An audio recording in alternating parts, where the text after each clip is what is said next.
오늘 우리가 함께 통독하게 되실 이사야 21장에서 24장의 내용은 이러합니다. 이사야 21장의 말씀은 해변 광야 곧 바벨론에 대한 심판의 말씀입니다. 하나님은 바벨론의 멸망을 예고하심으로써 그들의 위협을 두려워하고 있는 남유다를 위로하고 계시는 것입니다. 남유다는 바벨론에 의해 멸망당하지만 이 예언대로 이후에 메데 바사 제국에 의해 바벨론이 점령되면 포로로 끌려간 남유다 백성들은 다시 예루살렘으로 돌아올 수 있습니다. 이사야 13장에서 21장까지 이방에 대한 심판 예언이 있었다면 22장에서는 남유다에 대한 심판의 말씀이 이어집니다. 이사야 22장에 나오는 환상의 골짜기는 예루살렘을 지칭합니다. 즉, 이 말씀은 예루살렘의 군국주의에 대한 경고입니다. 애국과의 동맹 정책과 함께 남유다는 아수르를 막기 위해 예루살렘을 요새화하고 있었습니다. 그렇게 예루살렘 요새화를 위해서 성벽 곁에 허름한 집을 짓고 살던 가난한 사람들의 집을 다 철거하였습니다. 가난한 사람들은 삶의 처소를 잃고 전쟁 준비에 시달리게 된 것입니다. 그 모습을 보신 하나님께서는 그 모든 노력이 허사가 될 것이니 가난한 사람들을 괴롭히는 일을 그만두라고 말씀하십니다. 국방을 튼튼히 하고자 하는 이들의 노력 자체가 무조건 잘못되었다는 것은 아닙니다. 문제는 눈에 보이는 급박한 상황에 매몰되어 인간적인 생각으로만 대응책을 강구하고 국가 경영이 하나님께 있다는 점은 인정하려 하지 않았다는 것이었습니다. 기울어진 상황을 근본적으로 해결할 수 있는 방법은 하나님을 의지하는 것뿐입니다. 히스기야가 진정으로 해야 할 일은 성을 보수하는 것이 아니라 회개의 모범을 보이고 공동체가 하나 되게 하여 하나님을 의지하는 것이었습니다. 그 길이 진정으로 공동체가 사는 길입니다. 그런데 히스기야는 이런 이사야의 메시지에 처음에는 순종하지 않습니다. 이어지는 이사야 23장에서는 강력한 해군력을 앞세워 지중해의 패권을 장악하고 그 힘으로 큰 경제적 풍요를 이룬 두로에 대한 심판이 선언되고 있습니다. 두로에 대한 심판 선언은 남유다 백성들에게 전 세계를 통치하시는 하나님의 그 주권을 다시금 확인시켜 주는 것이었습니다. 계속되는 이사야 24장은 지금까지 예루살렘을 비롯하여 주변의 많은 나라들에 대해 언급되었던 하나님의 심판에 대한 결론입니다. 하나님의 심판은 어느 누구에게도 예외가 없습니다. 하나님을 떠난 자들에게는 심판이 임하고 하나님께 돌아온 자들에게는 구원의 찬미가 울려 퍼질 것입니다. 또한 하나님께서는 온 세계 위에 당신의 영광을 나타내실 것입니다. 이러한 내용들을 기억하셔서 통독에 도움이 되시기를 바랍니다. 이사야 21장. 이것은 해변 광야를 두고 하신 엄한 경고의 말씀이다. 남쪽 광야에서 불어오는 회오리 바람처럼 침략자가 광야에서 쳐들어온다. 저 무서운 땅에서 몰아쳐온다. 나는 끔찍한 계시를 보았다. 배신하는 자가 배신하고 파괴하는 자가 파괴한다. 엘람아, 공격하여라. 메대야, 애워싸거라. 내가 바빌론의 횡포를 그치게 하고 억압받는 사람들의 탄식 소리를 그치게 하겠다. 그러자 나는 허리가 끊어지는 것처럼 아팠다. 아기를 낳는 산모의 고통이 이런 것일까? 온 몸이 견딜 수 없이 아팠다. 그 말씀을 듣고 귀가 멀었으며 그 광경을 보고 눈이 멀었다. 나의 마음은 갈피를 잡지 못하고 공포에 질려 떨었다. 내가 그처럼 보고 싶어한 희망찬 새벽빛은 도리어 나를 무서워 떨게 하였다. 내가 보니 사람들이 잔치상을 차려놓고 방석을 깔고 앉아서 먹고 마신다. 갑자기 누가 명령한다. 너희 지휘관들아 일어나거라. 방패를 들어라. 주님께서 나에게 이렇게 말씀하셨다. 너는 가서 파수꾼을 세우고 그가 보는 대로 보고하라고 하여라. 기마병과 함께 오는 병거를 보거나 낙이나 낙타를 탄 사람이 나타나면 주의하여 살펴보라고 하여라. 파수꾼이 외친다. 지휘관님, 제가 온종일 망대 위에 서 있었습니다. 밤새 경계구역을 계속 지키고 있었습니다. 그런데 갑자기 병거가 몰려오고 기마병이 무리를 지어온다. 누가 소리친다. 바빌론이 함락되었다. 바빌론이 함락되었다. 조각한 신상들이 모두 땅에 떨어져서 박살났다. 아, 짓밟히던 나의 결애여.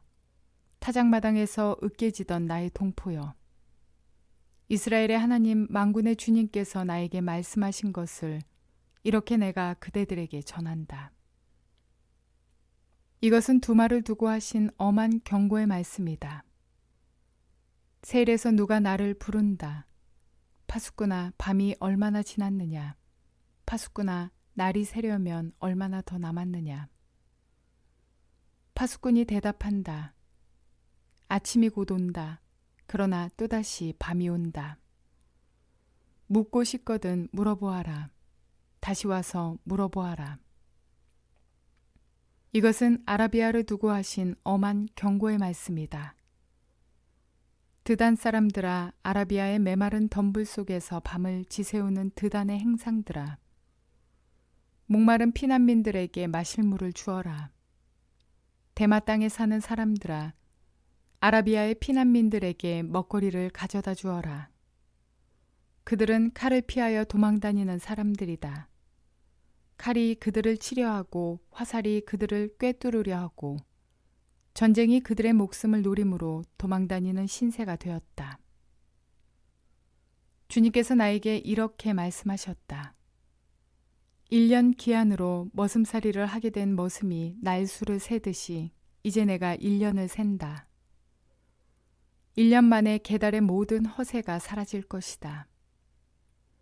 게달의 자손 가운데서 활 쏘는 용사들이 얼마 남는다고 하여도 그 수는 매우 적을 것이다. 주 이스라엘의 하나님께서 이렇게 말씀하셨다. 이사야 22장.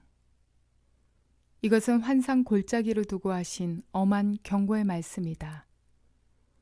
너희가 무슨 변을 당하였기에 모두 지붕에 올라가 있느냐.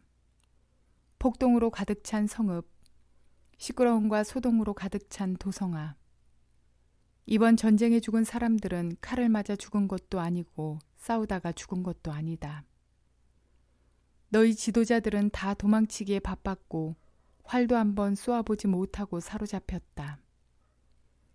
사로잡힌 너희들도 아직 적군이 멀리 있는데도 지레 겁을 먹고 도망가다가 붙잡혀서 포로가 되었다. 그러므로 내가 통곡한다. 다들 비켜라. 혼자서 통곡할 터이니 나를 내버려 두어라. 내 딸, 내 백성이 망하였다고 나를 위로하려고 애쓰지 말아라. 주 만군의 하나님께서 친히 환상 골짜기에 혼란과 학대와 소란을 일으키시는 날을 이르게 하셨다. 성벽이 헐리고 살려달라고 아우성치는 소리가 산에까지 사무쳤다. 엘람 군대는 화살통을 메고 왔고 기마대와 병거대가 그들과 함께 왔으며 기르 군대는 방패를 들고 왔다. 너희 기름진 골짜기들은 병거부대의 주둔지가 되었고 예루살렘 성문 앞 광장은 기마부대의 주둔지가 되었다. 유다의 방어선이 뚫렸다.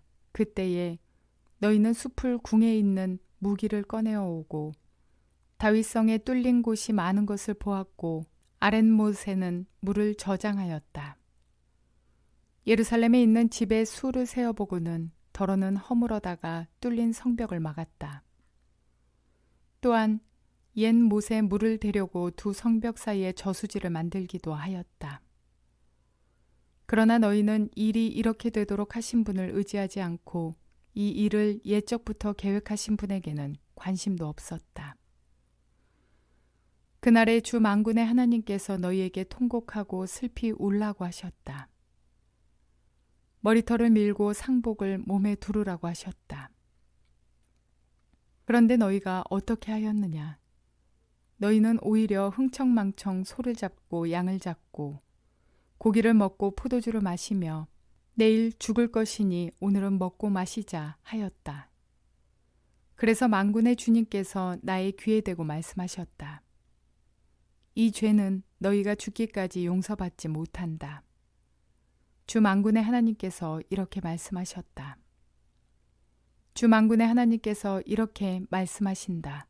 너는 궁중의 일을 책임진 총 책임자 셈나에게 가서 나의 말을 전하여라. 네가 이곳과 무슨 상관이 있기에 이곳에 누가 있기에 여기에다가 너의 무덤을 팠느냐. 높은 곳에 무덤을 파는 자야 바위에 누울 자리를 쪼아내는 자야. 그렇다. 너는 권세가 있는 자다. 그러나 주님께서 너를 단단히 묶어서 너를 세차게 내던지신다. 너를 공처럼 둥글게 말아서 넓고 아득한 땅으로 굴려버리신다. 네가 거기에서 죽을 것이다. 네가 자랑하던 그 화려한 병거들 옆에서 네가 죽을 것이다. 그리하여 너는 너의 상전의 집에 수치거리가 될 것이다. 내가 너를 너의 관직에서 쫓아내겠다. 그가 너를 그 높은 자리에서 끌어내릴 것이다. 그날이 오면 내가 힐기야의 아들인 나의 종 엘리야김을 불러서 너의 관복을 그에게 입히고 너의 띠를 그에게 띠게 하고 너의 권력을 그의 손에 맡길 것이니 그가 예루살렘에 사는 사람들과 유다 집안의 아버지가 될 것이다. 내가 또 다윗 집의 열쇠를 그의 어깨에 둘 것이니 그가 열면 닫을 자가 없고 그가 닫으면 열 자가 없을 것이다. 단단한 곳에 잘 박힌 목같이 내가 그를 견고하게 하겠으니 그가 가문의 영예를 빛낼 것이다. 그의 가문의 영광이 그에게 걸릴 것이다. 종지에서 항아리에 이르기까지 모든 작은 그릇들과 같은 그 자손과 족속의 영광이 모두 그에게 걸릴 것이다. 만군의 주님의 말씀이다. 그날이 오면 단단한 곳에 잘 박힌 못이 삭아서 부러져 떨어질 것이니 그 위에 걸어둔 것들이 산산조각이 날 것이다. 이것은 주님께서 하신 말씀이다. 이사야 23장. 이것은 두로를 두고 하신 엄한 경고의 말씀이다. 다시스의 배들아, 너희는 슬피 울어라. 두로가 파멸되었으니 들어갈 집도 없고 닻을 내릴 항구도 없다. 키프로스에서 너희가 이 소식을 들었다. 항해자들이 부유하게 만들어준 너희 섬 백성들아, 시돈의 상인들아 잠잠하여라. 시올의 곡식 곧 나일의 수확을 배로 실어 들였으니 두로는 곧 문나라의 시장이 되었다. 그러나 너 시돈아, 너 바다의 요새야, 네가 수치를 당하였다. 너의 어머니인 바다가 너를 버리고 이렇게 말한다. 나는 상고를 겪지도 않았고 아이를 낳지도 못하였다. 아들들을 기른 일도 없고 딸들을 키운 일도 없다. 두로가 파멸되었다는 소식이 이집트에 전해지면 이집트마저도 충격을 받고 낙심할 것이다. 베니게의 주민아, 스페인으로 건너가거라. 섬나라 백성아, 슬피 울어라. 이것이 너희가 그렇게 좋아하던 도성 두로냐. 그토록 오랜 역사를 가지고 저 먼 곳에까지 가서 식민지를 세우던 도성이냐. 빛나는 왕관을 쓰고 있던 두로, 그 상인들은 귀족들이요 그 무역상들은 세상이 우러러보던 사람들이었는데 두로를 두고 누가 이런 일을 계획하였느냐. 그 일을 계획하신 분은 만군의 주님이시다. 온갖 영화를 누리며 으스대던 교만한 자들을 비천하게 만드시고 이 세상에서 유명하다는 자들을 보잘것없이 만드시려고 이런 계획을 세우셨다. 스페인에 따라 너희 땅으로 돌아가서 땅이나 갈아라. 이제 너에게는 항구가 없다. 주님께서 바다 위에 팔을 펴셔서 왕국들을 뒤흔드시고 베니게의 요새들을 허물라고 명하셨다. 그래서 주님께서 이렇게 말씀하셨다. 처녀 딸 시도나 너는 망했다.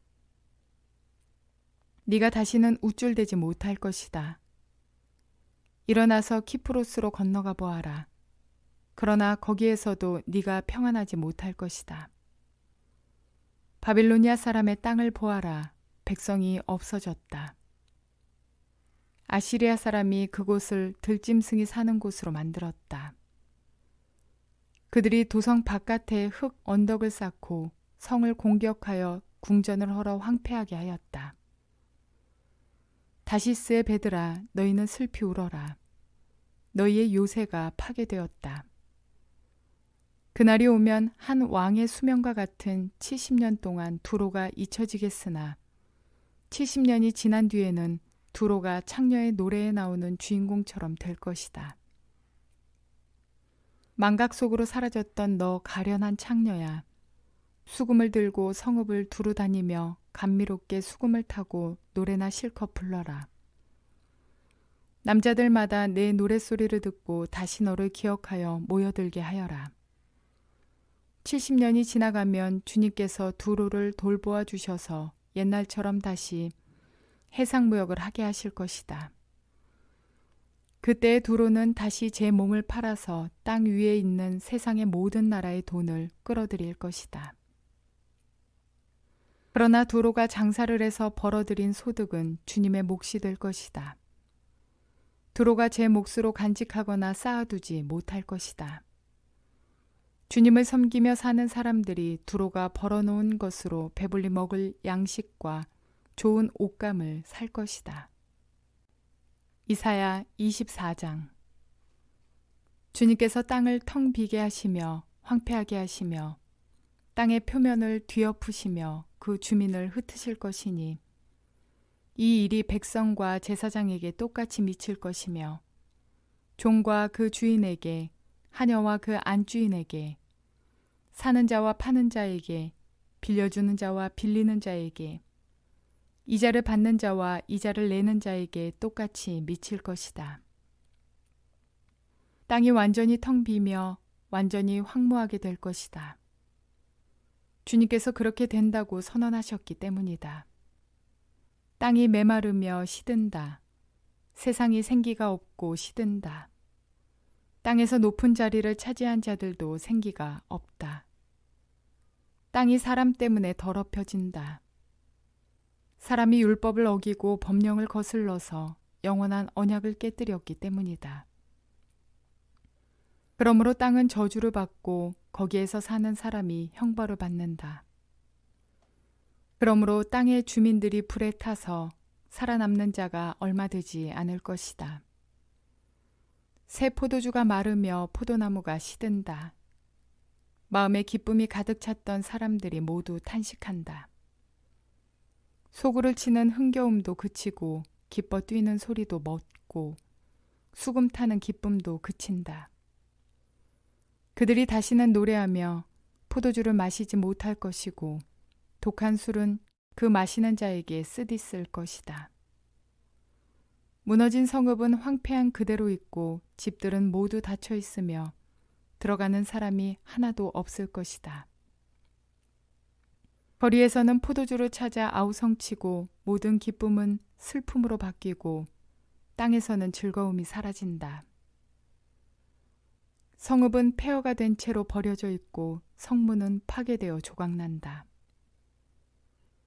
이 땅에 이러한 일이 일어나고 거기에 사는 백성에게 이러한 일이 일어날 것이니 마치 올리브 나무를 떤 다음과 같고 포도나무에서 포도를 거둔 뒤에 남은 것을 주울 때와 같을 것이다. 살아남은 사람들은 소리를 높이고 기뻐서 외칠 것이다. 서쪽에서는 사람들이 주님의 크신 위엄을 말하고 동쪽에서는 사람들이 주님께 영광을 돌릴 것이다. 바다의 모든 섬에서는 사람들이 주 이스라엘의 하나님의 이름을 찬양할 것이다. 땅끝에서부터 노래하는 소리, 의로우신 분께 영광을 돌리세 하는 찬양을 우리가 들을 것이다. 그러나 갑자기 나는 절망에 사로잡혔다. 이런 변이 있나? 이런 변이 또 어디에 있단 말인가? 나에게 재앙이 닥쳤구나. 약탈자들이 약탈한다. 약탈자들이 마구 약탈한다. 땅에 사는 사람들아, 무서운 일과 함정과 올가미가 너를 기다리고 있다.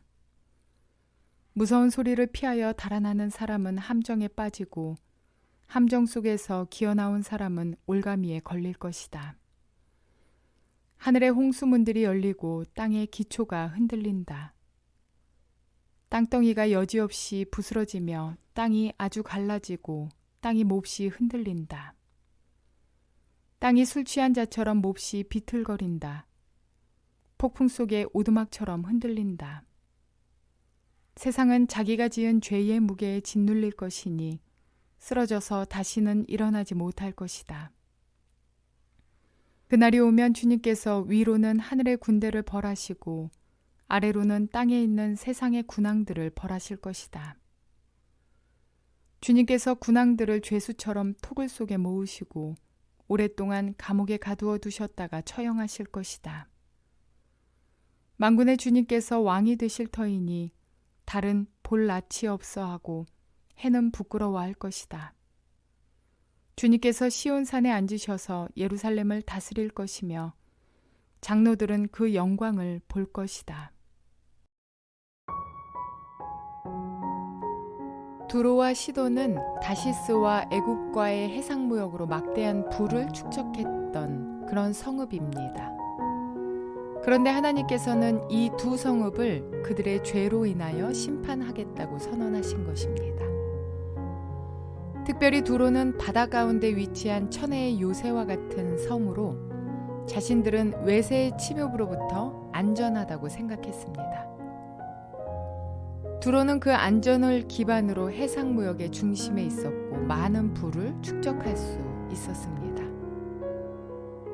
그들은 자신들이 바다의 중심에 있다고 믿으며 빛나는 왕관을 쓰기도 하고 바다의 귀족으로 행세했습니다. 그러나 그들의 교만 역시 하나님의 심판의 대상이었습니다. 두로와 시돈은 바다를 굉장한 존재로 생각했습니다. 그들의 풍요로운 생활이 바다로부터 나온 것이라고 생각했기 때문입니다. 그러나 하나님께서는 그 바다가 두로의 영원한 보장이 될 수 없다고 말씀해 주십니다. 하나님만이 창조주로서 인생들을 생각하고 양육하고 돌보는 분이십니다. 아무리 두로와 시돈이 해상무역으로 부를 축적하려고 할지라도 하나님이 허락하지 않으면 그들의 산업은 거품처럼 사라지고 말 것입니다. 그들은 바다를 우상시했지만 바다를 창조하신 이가 하나님인 것입니다. 하나님의 백성이 아니라 하여서 그들이 하나님의 심판에서 벗어날 수 있는 것은 결코 아닙니다. 그들은 하나님에 대하여 들어 알고 있지만 믿지 않고 다른 우상을 섬길 뿐입니다. 세상의 사람들도 하나님, 예수님을 모르는 자들은 없습니다. 다만 그들은 믿지 않을 뿐입니다. 다른 신을 믿거나 연약한 존재인 스스로를 믿으며 살아갑니다. 그들은 눈에 보이는 것들을 믿으며 곧 사라질 것들을 의지하면서 그렇게 살아갑니다. 저와 여러분은 크신 하나님의 백성이요 전능하신 분의 자녀들입니다. 오늘 우리 앞에 크게 보이는 어떠한 존재가 있으실까요?